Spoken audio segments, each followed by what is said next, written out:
cet exercice qui fait intervenir une fonction grand F définie par une intégrale. Alors faites attention, il y a un 1 sur x devant en plus, c'est un produit. C'est 1 sur x multiplié par une fonction définie par une intégrale. On reconnaît d'ailleurs la forme classique qu'il y a dans le cours. Vous savez, l'unique primitive s'annulant en 0 de la fonction qui est à l'intérieur, qui doit être continue. Ok. Alors voyons voir qu'est-ce qu'ils font dans ce sujet. Il y a une espèce de fonction R qui est posée aussi, bon, on verra à quoi elle sert. Il y a une étude globale de f sur R étoile. Alors dans un premier temps, il demande d'encadrer l'intégrale. Alors on a une technique pour ça, hein, pour encadrer une intégrale. Il demande d'encadrer f, mais on doit encadrer l'intégrale pour y arriver. Et pour encadrer une intégrale, on commence par encadrer l'intérieur et ensuite on intègre, en utilisant la croissance de l'intégrale. À remarquer qu'il nous demande pas de montrer que la fonction f de x est définie. Alors ça me fait un peu tiquer, nous on va le faire. Ensuite, il nous demande d'étudier la parité. Oh, quelle surprise, en faisant le changement de variable s égale moins t. C'est le changement de variable classique pour la parité et l'imparité. À la question C, on doit montrer que la fonction est de classe C1. Oh, tiens, on va donc utiliser la technique qu'on connaît pour dériver les intégrales et montrer qu'elles sont de classe C1.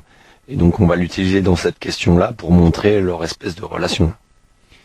À la question D, on va en déduire une inégalité, en déduire que f est décroissante. Bon, ça a l'air facile vu la relation qu'il y a au-dessus.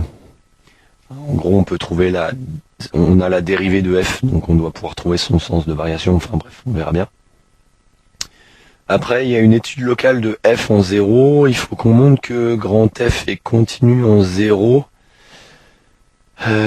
Ok, alors là, il faudra utiliser de manière fondamentale le fait que quand une fonction est de classe C1 et que en un point comme 0, eh bien, elle admet un développement limité à l'ordre 1 en 0. Bon, j'expliquerai au moment où on y sera ce que ça veut dire pour les gens qui n'ont pas vu les développements limités. Il y a moyen d'écrire ça avec des notations du premier semestre. Et puis ensuite, il y a une espèce de drôle d'inégalité. Bon, bah, ça a l'air zarbi, on verra bien qu'on y sera. Et puis après, la question C, c'est une question de développement limité à l'ordre 4. Donc si vous n'avez pas fait ça, on sautera. Et puis bah à la fin, on en déduit que f est dérivable et ainsi de suite. Bon, ceci dit, ils ont écrit le développement limité à l'ordre 4 un petit peu de la façon que j'utilise pour les écrire au premier semestre, donc peut-être qu'on pourra le faire quand même. Il faudrait peut-être qu'on montre quand même que la fonction est définie avant de l'utiliser. Et pour ça, on a le droit de diviser par un nombre non nul, c'est bon. Mais cette intégrale-là, qui nous dit qu'elle est définie? Il va falloir qu'on l'explique. Et en fait, la bonne façon de faire, une intégrale, ça c'est une intégrale sur un segment du premier semestre de CS1, est définie uniquement si on intègre une fonction continue. Donc on a juste besoin de dire que la fonction là, qui a t associé racine de 1 plus t4, elle est continue. Alors on pourrait dire qu'elle est continue horaire, c'est vrai, et en particulier sur le segment qui nous intéresse, c'est-à-dire le segment qui va de 0 à x. Et du coup, l'intégrale là est définie. Voilà. Donc on peut mettre est défini, existe, et du coup f de x aussi.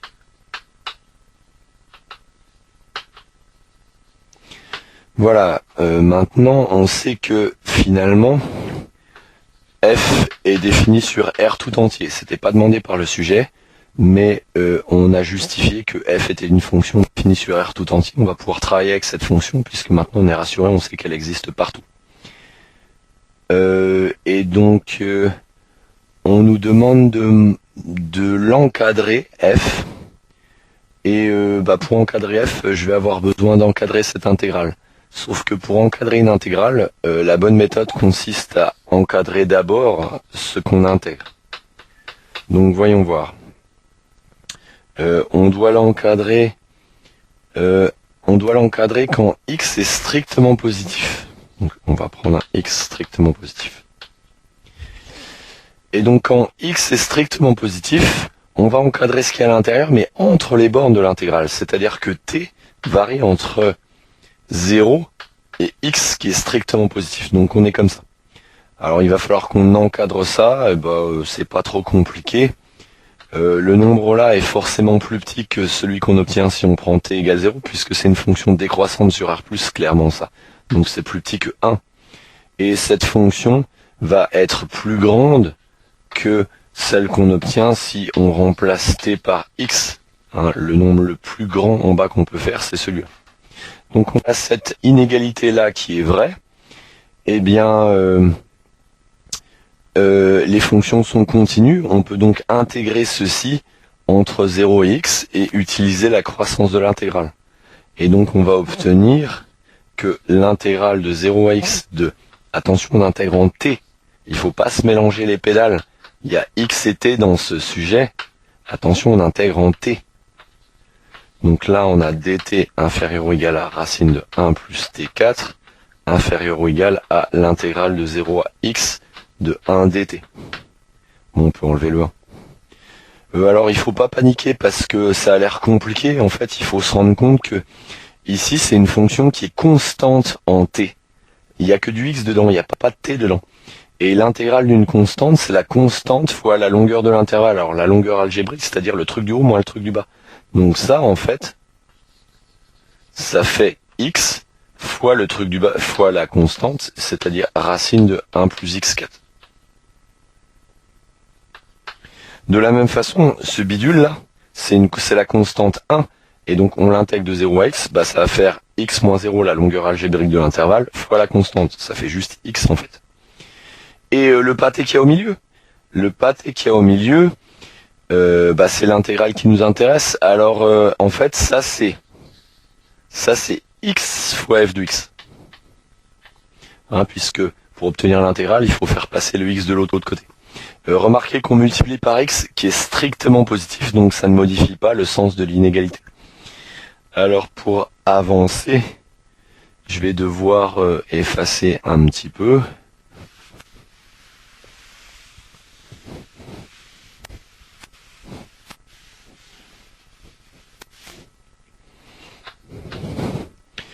Et donc, on n'a qu'à tout diviser par x, et on va trouver donc 1 sur x multiplié par x sur racine de 1 plus x4 va être donc inférieur ou égal à x f de x fois 1 sur x, inférieur ou égal à 1 sur x fois x. Si on divise par x cette relation-là, ça change encore une fois pas le sens de l'inégalité, et on obtient donc racine de 1 plus x4 est inférieur ou égal à f de x, inférieur ou égal à 1, quand x est strictement positif. Alors c'est pas exactement ce qu'ils attendaient. Eux, ils voulaient qu'on montre que f soit positive. En fait, c'est pas très compliqué de voir que ce nombre-là est positif. Et donc, on a bien obtenu ce qu'ils voulaient. En prime, on a obtenu un truc un peu sympa là. Et donc, pour encadrer une intégrale, on commence par encadrer l'intérieur entre les bornes pour la variable muette d'intégration, et ensuite on intègre par rapport à la variable muette d'intégration toute l'inégalité. Et donc, on obtient par croissance de l'intégrale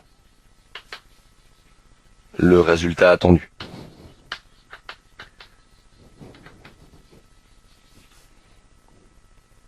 Alors, on doit étudier la parité de cette fonction définie par une intégrale, et pour étudier la parité, en général, c'est un bon plan de faire le changement de variable t égale moins u. Ils ont utilisé la lettre... ils nous proposent d'utiliser la lettre S. Wow, c'est pourri, S comme lettre. Moi, je vais faire avec U. Donc, on procède au changement de variable. Donc, j'ai dit T égale moins U. Alors, j'ai un comme à remplir. J'ai un on obtient. Alors, je vais d'abord travailler sur l'intégrale. Donc, celle-là, je vais la modifier. il va falloir que je fasse une petite étude au brouillon. Je vais faire ça là pour savoir comment remplir tout ça. Donc je fais le changement de variable t égale moins u. Il faut que j'isole le u. Bah peut-être u égale moins t. Maintenant j'ai deux fonctions qui interviennent, celle-là et celle-là. Il faut que j'en choisisse une qui est de classe 1. Ah, il faut aussi que je précise. Ici, t varie entre 0 et x. Donc t varie entre 0 et x. Si je balance ça là-dedans, je vais obtenir que je vais être peut-être entre moins x et 0. On va déjà faire le changement de variable. Non, on peut faire le changement de variable pour x en fait, pour x réel, ça devrait être bon. Donc bon, là je m'embête un petit peu, on s'en fout. Enfin bref, donc il faut que je choisisse l'une des deux flèches là qui doit être C1. En fait, les deux conviennent. Alors je propose de prendre celle qui ressemble le plus à ce qu'on indique au correcteur, histoire que ça lui frite pas le cerveau. Autrement dit, puisqu'on parle de moins u, je prendrais bien celle-là. Et donc je vais devoir dire que l'application qui a u associe moins u, oubliez pas la flèche et ça, est de classe C1. Alors sur u il est dans moins x 0, c'est un peu pourri, mais bon, à valeur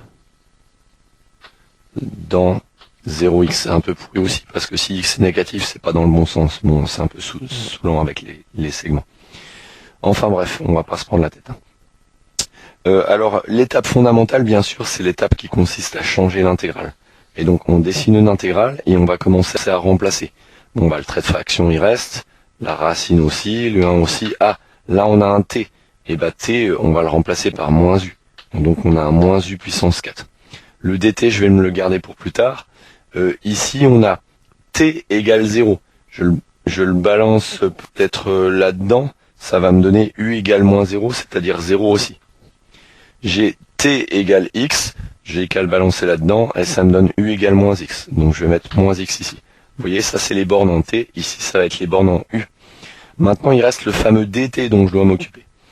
Alors vous prenez une des relations, alors vous voulez le dt. Pour avoir le dt, vous avez qu'à prendre la relation où le t est isolé, c'est-à-dire t égale moins u, et on dérive la variable isolée par rapport à l'autre variable. Ça fait dt sur du égale moins 1 du coup. Ensuite, on fait le truc des profs de physique, on efface ça, on le fait passer de l'autre côté. Ce qui fait qu'on obtient que dt égale moins du. Alors vous écrivez ça au brouillon, surtout pas sur votre copie, comme ça vous prenez pas le risque qu'on vienne chipoter et vous embêter pour ça. Et donc en tout cas notre dt c'est moins du. Et donc là on a écrit correctement et proprement le changement de variable. Il reste plus pour avoir tous les points du changement de variable qu'à préciser ce qui se passe ici. Et dans ce cas, il faut que je regarde la flèche que j'ai prise, c'est celle-là. Je regarde la lettre isolée au bout de ma flèche, c'est t. Et donc je dois parler de la fonction en t. Et donc je dois dire que cette fonction qui concerne t, et donc c'est ça, et je dois dire qu'elle est continue sur l'intervalle de 0 à x. Vous pouvez remarquer que ces deux intervalles-là sont les mêmes, le à valeur et le sur. Ok, et donc là on a justifié correctement le changement de variable. Alors c'est bien de laisser de la place sur votre copie parce que vous voyez moi sur mon tableau, ça part un peu en n'importe nawak. Il y a aussi que j'ai un peu nasé dans ma démonstration là, c'est pas super malin ce que je fais. Parce que dans une étude de parité, la première chose qu'on fait, c'est f de moins x.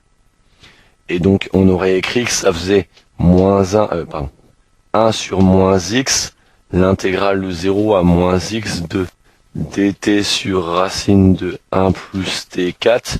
Et donc dans mon empressement à faire le changement de variable, j'ai été un peu con, j'aurais mieux fait de partir de cette intégrale-là. Bon, alors je vais peut-être corriger un peu ma bêtise. En fait, j'ai quasiment la bonne, j'ai juste besoin de remplacer x par moins x pour faire la chose qui est normalement logique, quoi. Donc je vais juste remplacer les x partout par moins x. Là ça fait moins x, ça fait plus x. Voilà, donc là on a moins x plus x. on a moins x, et comme ça ici j'ai moins x plus x. Voilà, comme ça au moins je calcule l'intégrale que logiquement j'aurais dû calculer. Désolé pour le dérangement, voilà ce qui se passe quand on est un peu trop pressé. Ceci dit, bon, maintenant il faudrait peut-être qu'on simplifie un peu cette intégrale-là. Qu'est-ce qu'on peut faire? Bah, on peut simplifier le moins u puissance 4, et puis faire sortir le moins. Et donc on obtient ceci. Et la variable étant muette, bah, on pourra la remplacer par t. Ce qui fait que dans le calcul que j'aurais dû faire là-bas, j'ai le 1 sur moins x, et je peux remplacer le bout là par celui-là, multiplié par moins l'intégrale de 0. Alors je vais remplacer les u par t, racine de 1 plus t4. Alors ce qui se passe, c'est que le moins ici va se simplifier avec le moins là, et donc on tombe sur f de x. Voilà. Ce qui fait que, en gros, bah, la fonction elle est paire. Alors notre démonstration est correcte, hein. J'aurais dû prendre un x réel au tout début. Alors techniquement parlant, je devrais prendre un... Comment dire, on peut chipoter pour cette démonstration. Je veux dire, l'essentiel est là. Donc le problème c'est que si je prends x égale 0, bon bah déjà x égale 0, on n'a pas le droit de faire ça. Donc, clairement, il faut que je prenne un x élément de R étoile. Donc il faut que je prenne un x dans R étoile, parce que pour 0 c'est défini comme ça. Donc je dois prendre un x élément de R étoile, et là où on peut chipoter, c'est que on peut venir vous saouler en disant ah ouais, mais ton x, s'il est négatif, t'as le droit d'écrire ton segment comme ça, s'il est positif, tu devrais l'écrire dans l'autre sens. Alors c'est relou, c'est un peu prise de tête, ça apporte pas grand chose. On peut contourner la difficulté en disant que cette classe C1 sur le segment d'extrémité 0 et x. Comme ça on contourne la difficulté à valeur dans le segment d'extrémité 0 et moins x, et ainsi de suite. Mais bon, c'est juste une petite pirouette pour pas se faire embêter, on va pas se prendre la tête ici. On a notre démonstration, voilà. Donc du coup, f est pair.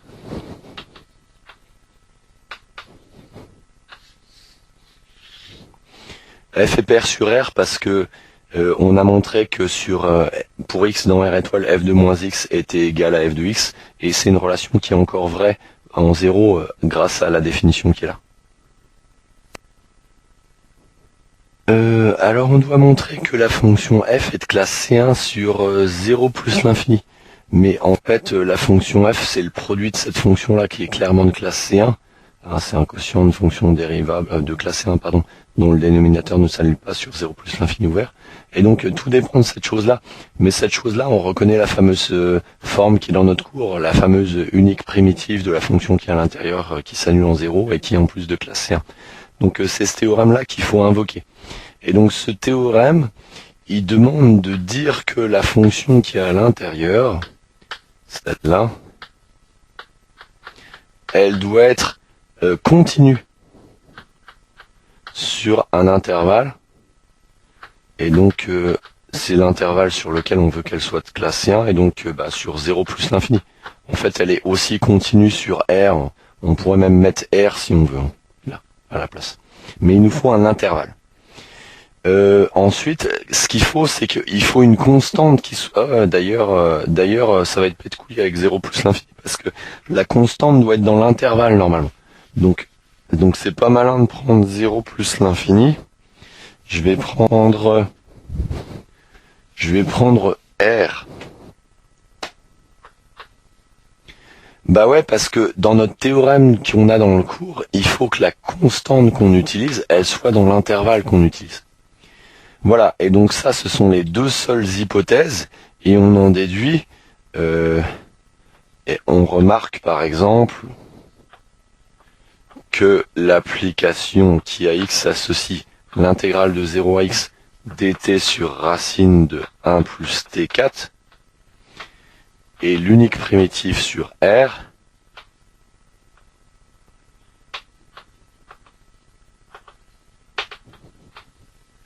sur R de la fonction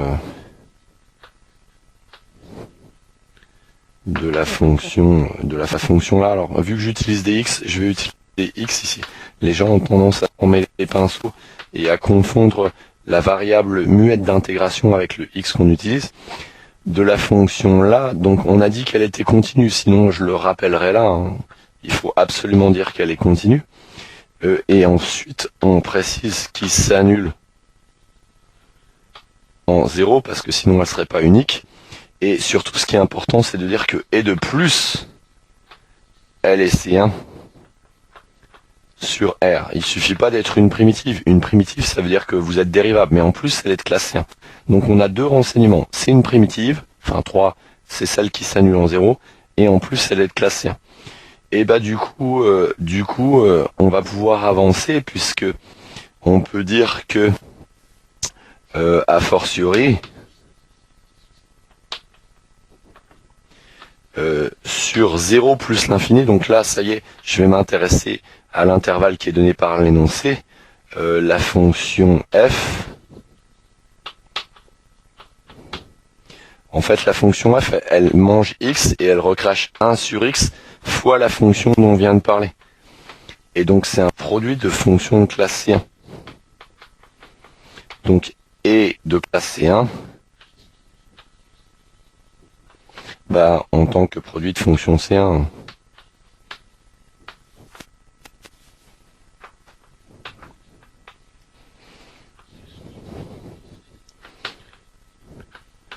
Donc on a déjà démontré que la fonction f est de classe C1 sur 0 plus l'infini, essentiellement parce que ça c'est de classe c'est de classe C1 sur 0 l'infini. C'est de classe C1 sur R ce bout-là, et ça c'est de classe C1 sur R étoile, et donc le produit des deux est de classe C1 sur R étoile, et donc en particulier sur 0 ouvert plus l'infini. Alors maintenant on va calculer la dérivée de f, et pour calculer la dérivée de f on va réutiliser que ça c'est l'unique primitive. Donc on va dire que pour tout x strictement positif, f' de x, c'est donc, je commence par dériver le 1 sur x et je multiplie par l'intégrale là qui ne change pas. Hein, je fais la dérivée d'un produit. Et ensuite, j'ai mon addition, mon 1 sur x, et je dois dériver cette intégrale là.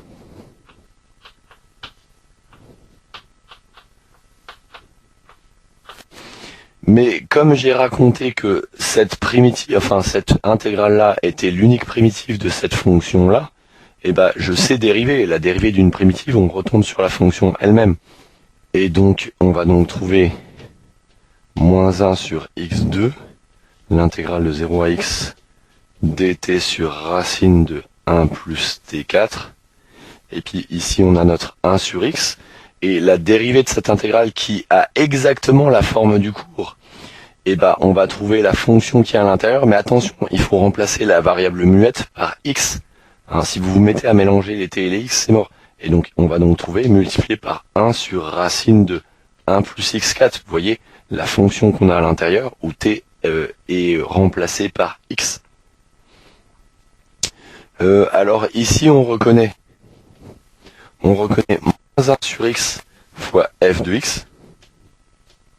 Et puis là on reconnaît rien. C'est juste une fonction comme ceci. Mais en fait, eux, ce qui les intéresse, c'est x fois la dérivée de f'. Et donc on va multiplier tout ça par x, ce qui va faire disparaître la division pour obtenir le résultat qu'ils veulent. Autrement dit, si je fais x fois f' de x, là en multipliant par x ça va s'arranger, je vais trouver moins f de x. Et ici on va trouver un... D'ailleurs qu'est-ce que j'ai fait moi? C'est un 1 sur x là. C'est un 1 sur x. Donc en multipliant par x, le 1 sur x disparaît. Et on obtient racine de 1 plus x4. Et ils veulent qu'on l'exprime en fonction de leur fonction r qui est là. Et donc effectivement ça fait moins f de x. On reconnaît r dans lequel on a remplacé u par x4, donc ça fait r de x4. Et donc on a bien trouvé ce qu'il fallait. La fonction f est de classe C1 sur R plus étoile, et en même temps elle vérifie cette relation. En fait, je fais pas vraiment ce problème comme j'ai l'habitude de le faire. D'habitude, je recommande aux étudiants de poser la fonction là et de lui donner un nom. Donc, en fait, habituellement, j'aurais posé, je sais pas, ça égale grand H de X, mais en fait, comme ça, exactement la tête de ce qu'il y a dans notre cours. Vous voyez, d'habitude dans les sujets, ils nous mettent une intégrale qui va de x à x au carré ou de 2x à 3x plus 1. Et donc, dans ce cas, c'est impératif de poser h pour arriver à s'en sortir et ainsi de suite. Mais là, comme ça, exactement la tête du cours, eh ben, j'ai pas ressenti le besoin de poser h et j'ai fait le truc directement. Mais c'est pas mon habitude.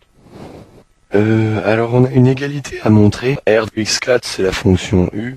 Ça fait exactement, 1 sur racine de 1 plus x4. Et on peut remarquer qu'on l'a déjà démontré ici. À la toute première question, quand on a encadré notre intégrale, on a encadré à droite et à gauche en encadrant l'intérieur et on avait réussi à trouver les deux bouts là. Au final, à la question 1, il nous demandait que ça soit positif. Et nous, on a fait notre job habituellement, on a bien fait les choses et du coup, on récupère le bénéfice puisque cette question-là, c'est déjà fait à la question, déjà fait à la 1A. À noter que montrer que f de x est positif, sans passer par là, on aurait pu le faire en disant que quand x est positif, on intègre une fonction positive dans le bon centre des x, donc l'intégrale est positive. Et comme x est positif, on a un quotient de non positif, donc c'est positif. On aurait pu faire ça comme ça. Mais on a fait à notre manière, à nous, l'inégalité, et puis c'est assez cool qu'on en récupère le bénéfice maintenant. On est censé en déduire que f est décroissante. Alors là, ça va être trivial. La décroissance, on va la trouver à l'aide de la dérivée qu'on a calculée à la question précédente. Si vous ne l'avez pas trouvée, vous l'admettez. Et donc, on a que f de x est plus grand que r de x4. Du coup, ce nombre-là, il est négatif. On va avoir x fois f' de x, qui est égal à moins f de x plus r de x4. Et donc, puisque ce nombre est plus grand que celui-là, on a un nombre négatif. Mais comme on a pris un x strictement positif, en divisant par x, ça ne change pas le sens de l'inégalité. Et du coup, f est une fonction décroissante sur 0 plus l'infini. On commence à bien la connaître parce que c'est une fonction paire, donc il y a juste besoin de l'étudier sur 0 plus l'infini, et on vient de montrer qu'elle est décroissante. Donc ça commence à être sympathique. On commence à pouvoir faire son tableau de variation. Qui n'est d'ailleurs pas du tout demandé par le sujet, mais pour la logique du sujet, je vais m'y attarder un petit peu. En fait, la fonction est en paire, j'ai juste besoin de l'étudier sur 0 plus l'infini. Et donc, on a montré qu'elle était de classe C1, c'est cool ça. Donc, on a été capable de calculer sa dérivée, on vient de montrer que sa dérivée, elle est... Alors, on a vu qu'elle était négative ou nulle. Bon. Alors, elle est négative ou nulle, ok. Ce qui fait que elle diminue ici. On n'a d'ailleurs pas montré qu'elle était dérivable en 0, donc pour l'instant, je mets une barre. Voilà. Donc, on en est là pour l'instant dans l'étude de cette fonction f. Et donc, la question se pose de savoir ici, qu'est-ce qui se passe? Est-ce qu'elle est continue en ce point-là? Et est-ce qu'elle va tendre vers f de 0? On a envie de savoir si la fonction f est continue. On a aussi envie de savoir vers quoi elle tend vers plus l'infini. Alors je pense qu'on peut répondre à la question vers quoi elle tend plus l'infini. On va voir si dans le sujet c'est fait après. Mais donc vous voyez que dans la logique du sujet, c'est assez naturel de faire l'ensemble de définitions de f, la parité. Ensuite, on étudie la dérivée, elle est C1, on étudie ici, on a la monotonie. Et donc, on progresse vers la connaissance de f, et donc on a envie de savoir ce qui se passe là et là. Alors, la question 2A est peut-être un petit peu difficile pour ceux qui n'ont pas encore fait les développements limités. En fait, au premier semestre, j'ai personnellement l'habitude d'expliquer que quand vous avez une fonction qui est dérivable en a, par exemple, c'est la limite du taux d'accroissement. c'est la limite de f de a plus x, on va mettre moins f de a sur x, quand x tend vers 0 en étant différent de 0. C'est la définition du nombre dérivé, quoi, au lycée. Mais j'aime pas trop l'utiliser sous cette forme-là. Moi, je préfère écrire du coup que, en fait, alors comment est-ce que je vais faire ça? On a f de a plus x moins f de a sur x, qui est donc égal à la limite, multiplié par une fonction alpha de x qui va tendre vers 1. Ok, donc le fait que f' de a, ça soit la limite de ce quotient, ça nous dit en fait que le quotient ici converge vers f' de a. Autrement dit, il est égal à f' de a fois une fonction qui tend vers 1. Et donc je préfère cette façon de faire parce que on peut faire passer le x de l'autre côté et le f de a de l'autre côté, ce qui nous permet d'écrire que f de a plus x va donc être égal à x f' de a fois un alpha de x qui tend vers 1 quand x tend vers 0. Donc là j'ai fait passer le x de l'autre côté, il faut que je fasse plus f de a, et voilà, je le fais passer de l'autre côté. Et donc je préfère utiliser ce genre de formule-là, qui est une vraie égalité, où en fait x tend vers 0, et mon nombre un peu mystérieux, je peux le remplacer par une constante, plus x fois la dérivée, et une fonction qui est un peu mystérieuse, mais qui tend vers 1 quand x tend vers 0. Et donc, quand on a une fonction dérivable, automatiquement, on peut faire ce genre de choses ici. À quoi ça nous sert? Eh ben, dans ce problème aussi, on a une fonction qui est dérivable. C'est celle-là qui est entourée en rouge. Et donc, on va pouvoir appliquer ce principe-là. Bah ouais, on a montré qu'elle était de classe C1 sur R au début du problème. Et donc, si elle est de classe C1 sur R, elle est également dérivable en 0. Et si elle est dérivable en 0, on peut appliquer donc cette formule-là pour a égale 0. On a h de x qui est égal à l'intégrale de 0 à x de dt sur racine de 1 plus t4, qui est dérivable en 0. Autrement dit, on peut lui faire prendre la place de f. Donc on va prendre f égale h et a égale 0 dans la relation là. Ce qui nous donne donc que h de x, f égale h, a égale 0, c'est donc égal à, alors f de a, ça va nous faire h de 0, mais h de 0, ça fait quoi? Ça fait l'intégrale de 0 à 0, ça fait 0, puisque c'est l'unique primitive s'annulant en 0. Plus x h' de 0, si je remplace f par h et a par 0. Mais c'est quoi h' de 0? On a dit que c'était l'unique primitive de la fonction qui était à l'intérieur. Donc ça, c'est 1 sur racine de 1 plus x au carré, mais avec x égale 0. Donc de 0 puissance 4, c'est pas un carré, c'est une puissance 4. Multiplié par un alpha de x qui tend vers 1 quand x tend vers 0. Et donc, quand on nettoie cette formule, qu'est-ce qu'on trouve? On trouve que h de x, c'est égal à quoi? Ça fait 0, ça fait 1, et donc on trouve que h de x, ça fait x fois un alpha de x qui tend vers 1 quand x tend vers 0. Ok, alors du coup on peut peut-être utiliser ça pour calculer la limite de f de x maintenant. Allons-y. Ouais, puisque f de x, c'est 1 sur x fois h de x. Et donc comme on a une vraie égalité, on peut remplacer. Et donc on trouve que ça fait alpha de x qui tend vers 1 quand x tend vers 0. Moralité, la limite, c'est 1, c'est-à-dire c'est f de 0. Et donc f de x tend vers f de 0 quand x tend vers 0. Donc f est continu en 0. Voilà. Donc en gros, on a remplacé cette fonction super compliquée par une jolie petite approximation. Donc on a fait en fait ce qui s'appelle un développement limité à l'ordre 1. On a remplacé la fonction compliquée grâce à une formule qui le remplace par, en fait ça c'est un bout de polynôme, on a une constante plus une constante fois x et il y a juste cette fonction là qui est en vert. Voilà. Donc au second semestre, on verra en détail les développements limités, mais pour les gens du premier semestre, vous pouvez déjà faire ça. On peut déjà faire ça au lycée en fait. Voilà, et donc on est capable de trouver cette limite. Alors c'est un peu diabolique parce qu'il faut penser à utiliser que cette fonction est dérivable en 0 et donc elle vérifie ce genre de relation. Alors on a un grand classique, on doit prouver une inégalité sur des quantités qui ressemblent à des fonctions. Alors c'est une question qui arrive en plein milieu d'un devoir et c'est une question qui peut se faire avec des tableaux de variation. Et donc le bon plan consiste à poser des fonctions. Donc par exemple, on n'a qu'à poser f de u égale celle-là, et on devra montrer que cette fonction est positive.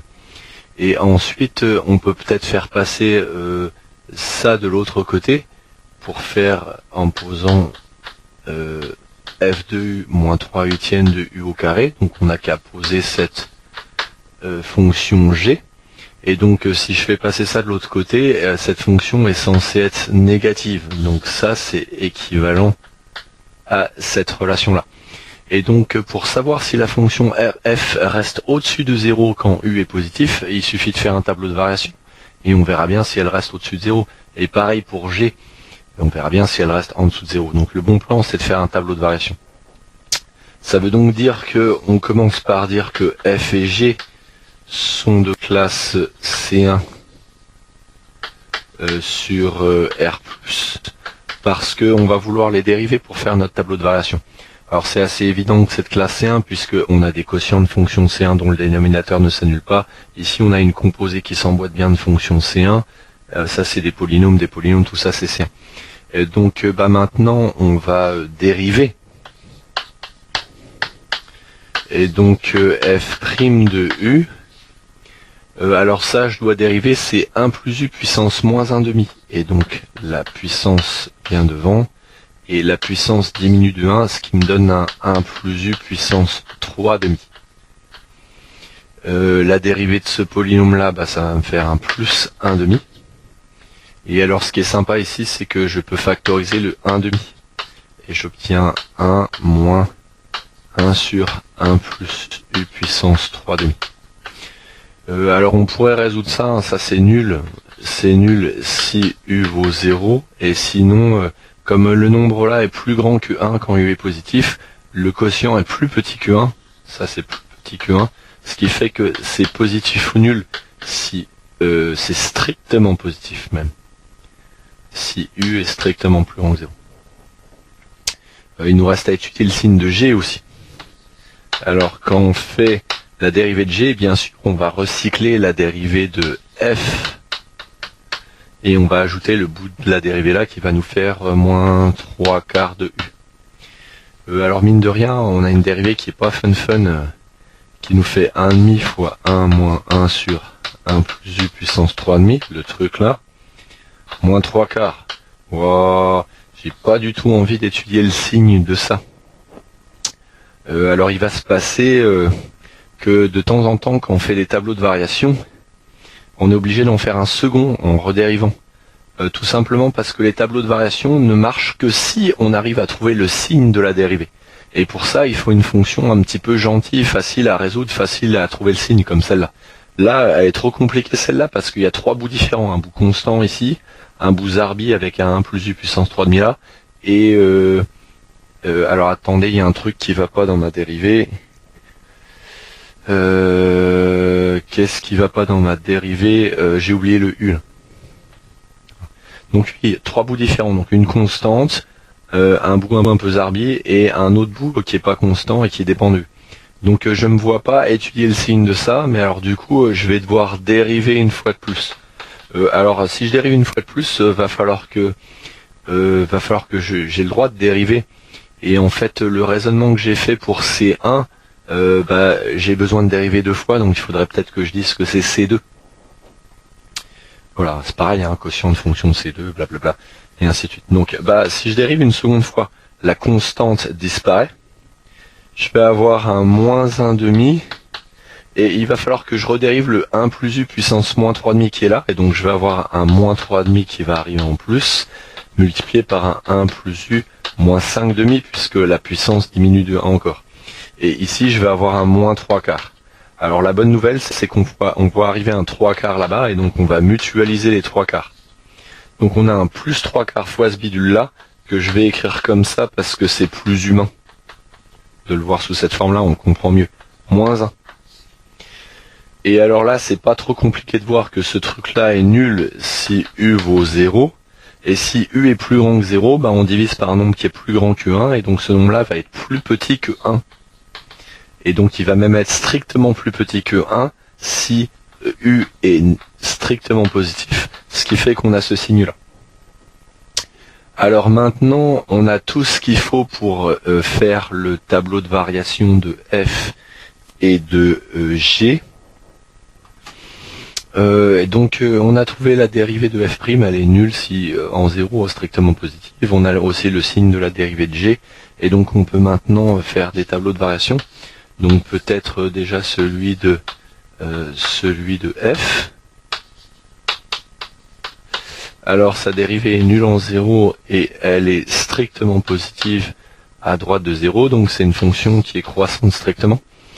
Et en fait, si je calcule f de 0 à l'aide de cette formule, on va trouver 1 sur racine de 1 moins 1 et ça fait 0, donc on peut mettre 0 ici. Et moralité, f de u est positif ou nul pour tout u positif. Et donc on a bien réussi à montrer cette inégalité là. Maintenant on peut peut-être essayer de faire le tableau de variation de G. Donc pour G, on a étudié la dérivée seconde et on a trouvé qu'elle était nulle en 0 et elle était strictement négative en plus au-dessus de 0. Bon, je remarque que là j'utilise la variable x alors qu'on utilise u partout. Bon, allez, je vais corriger, mais c'est l'habitude. Voilà. Du coup, là on trouve le tableau de variation de la dérivée qui va donc monter. Alors on aurait besoin de trouver la valeur de la dérivée en 0 qui est égale à f' de 0 moins 3/8 de 0 au carré, et la dérivée de f en 0 elle vaut 0. Donc en fait on trouve 0 ici. Donc c'est une fonction qui vaut nul là. Ça veut donc dire que, alors j'ai dit des bêtises bien sûr, la dérivée est négative. Négative ici. Donc elle descend la fonction. Voilà. Donc du coup, la dérivée est de signe négatif. Ce qui veut donc dire que, en ce qui concerne la fonction g, elle descend aussi du coup, puisque g' de u est négatif. Elle est décroissante, et quand on calcule g de 0, on trouve... Alors j'espère que j'ai pas fait de bêtises, j'ai trouvé le moyen de faire g', j'ai trouvé le moyen d'utiliser cette formule là pour g', ah c'est pas bien du tout, je suis un peu bête, on va surtout utiliser que g' de 0 faut 0 ici. Là. Voilà. Et donc pour calculer g de 0, c'est là où on utilise cette formule là, et ça fait f de 0 moins 3/8 de 0 au carré, et on trouve bien 0 parce que f de 0 vaut 0, on l'a vu. Donc on peut mettre un 0 ici, et donc du coup on a réussi à montrer que g de u est inférieur ou égal à 0 pour tout u positif. Voilà, donc une étude classique de tableau de variation, c'est un peu long mais ça marche d'en faire, et c'est le seul moyen que je connais pour montrer rapidement ce genre d'inégalité entre des fonctions qui se dérivent bien et avec lesquelles on peut faire des tableaux de variation sympas. On a montré cette partie-là qui était équivalente à cette inégalité-là. Alors, on a fait tout un tas de trucs et tout d'un coup, il nous agresse un peu avec une fonction du style en déduire qu'il existe des nombres L, A, B, C, D, E, ainsi qu'une fonction blablabla qui permettent d'écrire f de x égale ça. Alors, ceux qui ont fait des développements limités reconnaissent un développement limité à leur 4. Ceux qui ont jamais fait de développement limité se disent mais what the fuck, mais c'est quoi ce beans quoi, qu'est-ce qu'on nous fait faire là? En gros, l'idée c'est que f de x à gauche est une fonction très mystérieuse. Alors qu'à droite, on a un bout de polynôme, et les polynômes, c'est pas trop mystérieux. Bien ce que ça fait. Autrement dit, les coefficients A, B, C, D, E, et ainsi de suite, vous donnent une approximation très précise de f au voisinage de 0. ça permet de savoir exactement, enfin exactement, beaucoup de précis de x puissance 4 quand x tend vers 0, ce que fait f au voisinage de 0. Ok, mais alors comment? Bah si vous voulez avoir une bonne approximation de f, encadrer. Sauf que dans f, il y a une intégrale, et pour encadrer une intégrale, bah faut encadrer la fonction qui est à l'intérieur. Un 1 sur racine de 1 plus t4. Comment on va faire pour encadrer un 1 sur racine de 1 plus t4? Puis à quoi elle sert la question 2b? Alors dans la 2b, il y a un 1 sur racine de 1 plus u. Si on balance un t4 dans le u, on a un encadrement de 1 sur racine de 1 plus t4. Et donc en gros, l'idée c'est de utiliser le 2b pour avoir un bon encadrement de 1 sur racine de 1 plus t4, et après on intègre et on arrive à encadrer f. Puis après on arrivera bien à se démerder. Donc c'est notre plan d'attaque ici. Donc ouais, on va prendre pour tout t élément de R, puisque c'est vrai pour u positif, puisqu'on va prendre u égale t4, on va donc obtenir qu'on a 1 sur racine de 1 plus t4 moins 1 moins t4 sur 2 inférieur ou égal à 3 huitièmes alors de t puissance 8. Alors moi c'est racine de 1, c'est 1 sur racine de 1 plus t4 qui m'intéresse, donc je m'en fous, je vais le faire passer à gauche et à droite. Donc en gros j'ai surtout que 1 sur racine de 1 plus t4 va être plus grand que 1 moins t4 sur 2 et va être plus petit que 1 moins t4 sur 2 plus 3 huitièmes de t puissance 8. Et ça c'est vrai pour tout t réel. Donc du coup, si je prends un x positif, et si je m'amuse à intégrer ça de 0 à x, je vais obtenir un bon encadrement de l'intégrale qui m'intéresse. Elle va être plus petite que l'intégrale de 0 à x de tout ce bins là. Et tout ce bins là, ça s'intègre bien.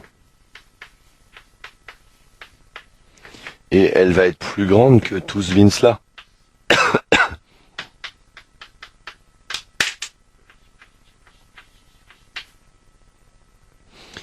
Alors, ce pâté là, il est égal à quoi? Bon, faut intégrer ça de 0 à x. Donc on peut faire t moins t5 sur 10 plus on va avoir un 3t9 divisé par 9, donc on va diviser là on va avoir un 24 entre 0 et x. Et puis de l'autre côté c'est quasiment la même primitive. X est strictement positif. Donc c'est la même primitive, en tout cas c'est la même première là, vu que c'est le même bout. Donc on va avoir du t moins t5 sur 10 entre 0 et x. Alors maintenant qu'on a ça, je dois pouvoir effacer le bout là qui nous servira plus. Et puis le bout là aussi. Et ainsi de suite. Et le bout là aussi.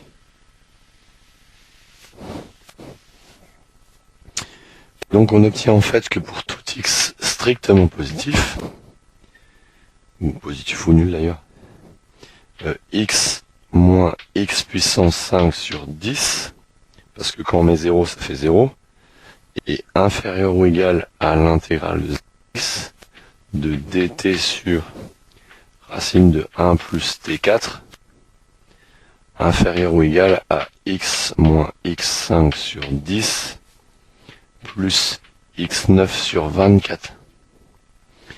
Sauf que ce qui nous intéresse c'est la fonction f. Ils veulent une approximation de f, mais pour avoir f suffit de diviser par x. Et donc si je divise par x, alors il faut que je le prenne strictement positif du coup, et je vais obtenir que f de x, ça va pas changer le sens de l'inégalité, est plus grand que 1 moins x puissance 4 sur 10, et plus petit que 1 moins x puissance 4 sur 10, plus x puissance 8 sur 24. Alors ça c'est une super approximation, parce que ça veut dire que f de x il est coincé entre ça et ça, mais la différence entre ces deux quantités c'est un x puissance 8 sur 24. C'est extrêmement petit quand x tend vers 0. Et eux, ils veulent juste avoir un développement limité à l'ordre 4, quoi. Donc en fait, alors comment est-ce qu'on va faire ça? Donc en fait, la partie qui concerne l'ordre 4, elle est là. En fait, on a envie de prendre A égale 1, B égale C égale D égale 0, E égale moins 1 dixième. Et comme ça, on trouve ici que ça fait A plus BX qui vaut 0, plus CX2 qui vaut 0, plus DX3 qui vaut 0, plus EX4 qui vaut moins 1 dixième de X. Donc c'est exactement ça en fait.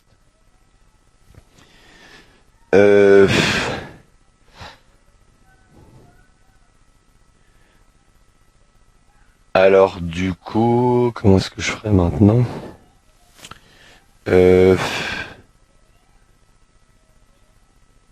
Comment est-ce que je ferai maintenant? Ouais. Bon. Je peux peut-être faire repasser de l'autre côté.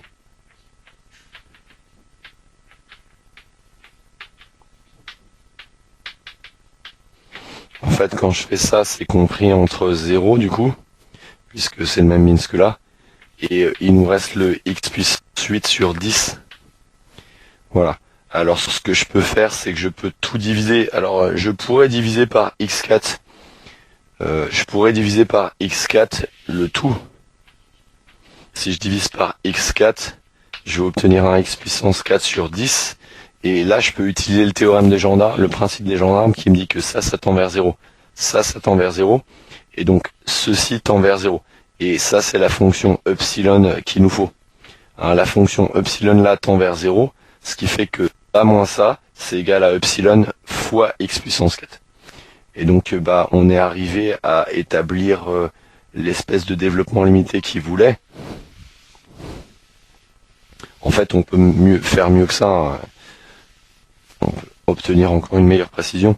Mais on a obtenu effectivement que f de x, c'est égal à A plus BX plus CX2 plus DX3 plus EX4 plus X4 epsilon de x, avec la fonction epsilon qui est là, qui tend effectivement vers 0 quand x tend vers 0 en étant strictement positif. Pour ces valeurs-là. Voilà. Donc ouais, c'est un peu abusé. En fait, on a un reste qui est plus petit que x8, donc ils auraient même pu diviser par x7, ça aurait encore mieux marché. Donc là, en gros, on a une meilleure précision que ça. On pourrait mettre un x7, ça marcherait encore. Ok, il nous reste plus qu'à montrer que f est dérivable en 0 et à trouver sa dérivée. Et alors pour ça, on va utiliser cette extrêmement bonne approximation de f en 0. Et donc, pour montrer qu'elle est dérivable, on n'a qu'à faire déjà le fait qu'elle admette un développement limité d'ordre 1 donne sa dérivée, et sa dérivée, ça sera b. Mais bon, pour ceux qui n'ont pas encore vu ça, il suffit de faire un taux d'accroissement et de regarder sa limite quand x tend vers 0 en étant différent de 0. Alors qu'est-ce qu'on va obtenir? Puisqu'on a une vraie égalité, on va devoir, alors je vais faire la limite plus tard, ça me saoule de traîner des limites. En fait, on va remplacer la fonction f de x compliquée par tout ce pâté là qui est a priori plus simple. C'est un peu chiant à écrire, mais c'est beaucoup plus simple. Après, il faut faire moins f de 0, et f de 0, ça fait 1. Sauf que a est égal à 1, donc en fait, le a, il vire avec le 1.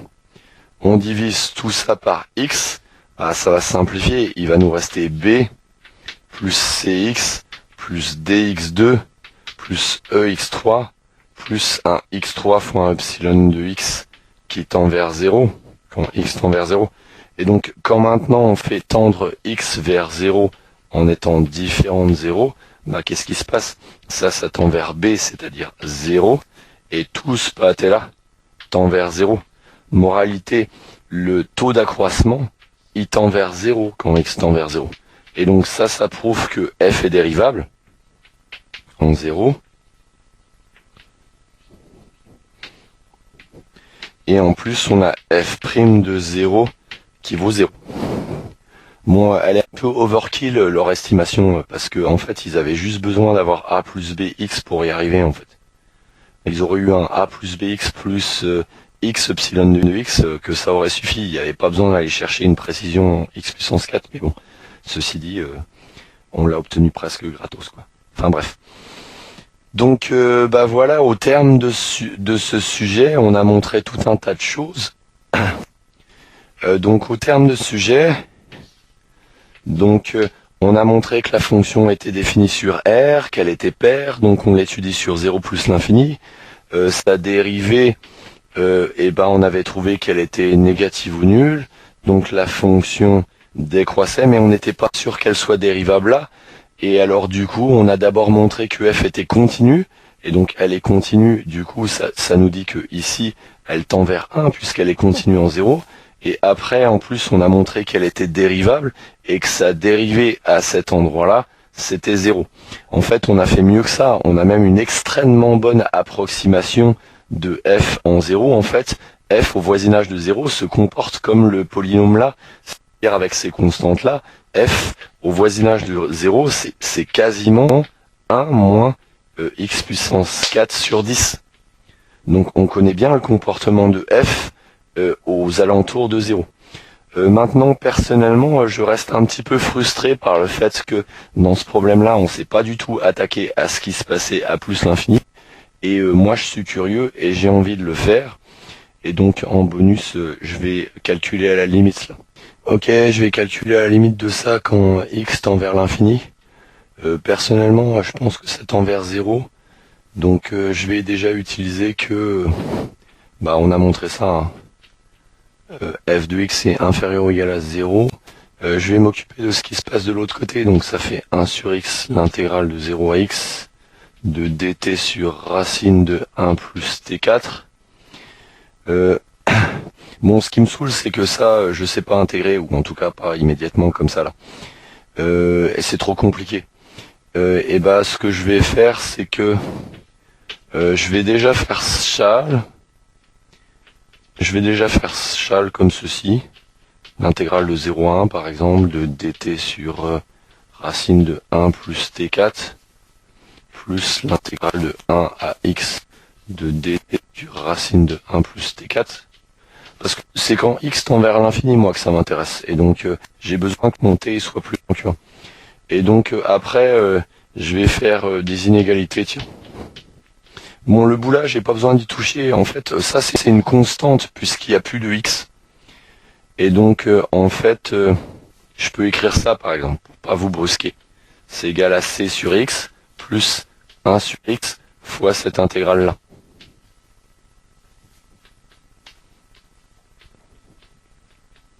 Mais ça me saoule, quoi, c'est compliqué. Mais vous voyez, c'est super compliqué, super pas de couilles, ainsi de suite. Mais ça, c'est quand même plus grand que t au carré, hein. Pardon, excusez-moi, c'est plus grand que t4. À l'intérieur de la racine, c'est plus grand que t. Donc la racine est plus grand que t2. Et ça veut dire que le nombre qu'on intègre, il est donc plus petit que dt sur t2. Bah ouais, le nombre par lequel on divise est plus grand que t2, donc ce nombre-là est plus petit que 1 sur t2, et donc cette intégrale-là va être plus petite que celle-là. Et celle-là maintenant, je suis capable de la calculer. Donc j'ai du c sur x ici, plus 1 sur x, ça, une primitive, c'est moins 1 sur t entre 1x. Alors, tout à l'heure, j'ai fait châle parce que fallait que je me débarrasse de 0, parce que vous voyez que si je mets 0, ça va pas le faire avec le 1 sur t2. C'est pour ça que je voulais me placer à partir de 1. Et donc, en gros, j'ai cette primitive-là que je peux remplacer. Ça fait moins 1 sur x plus 1. En fait, vous pouvez remarquer que ce pâté-là, en fait, il est plus petit que 1. Et donc, du coup, notre nombre est plus petit que c plus 1 sur x. Et donc, bah, bingo, on peut faire le principe des gendarmes. Là, ça tend vers 0. Là, ça tend vers 0. Donc, on a trouvé la limite de f en plus l'infini. En fait, c'est 0. On a fait même mieux que ça, puisqu'on a réussi à encadrer f entre 0 et une constante divisée par x. Donc, on connaît à peu près la taille de f et on connaît la vitesse avec laquelle elle tend vers 0. Mon approximation ici est pas mal, hein. racine de 1 plus T4, c'est à peu près T4 quoi, quand T est grand. Et donc on n'a pas perdu trop d'informations en faisant ça, donc je pense que l'approximation est plutôt bonne. Et ça achève ce problème. Vous voyez que dans notre logique, ensemble de définitions, parité, études, dérivée, classe C1, continuité en 0, dérivée en 0, et la limite en plus l'infini, on la connaît vraiment bien cette fonction maintenant.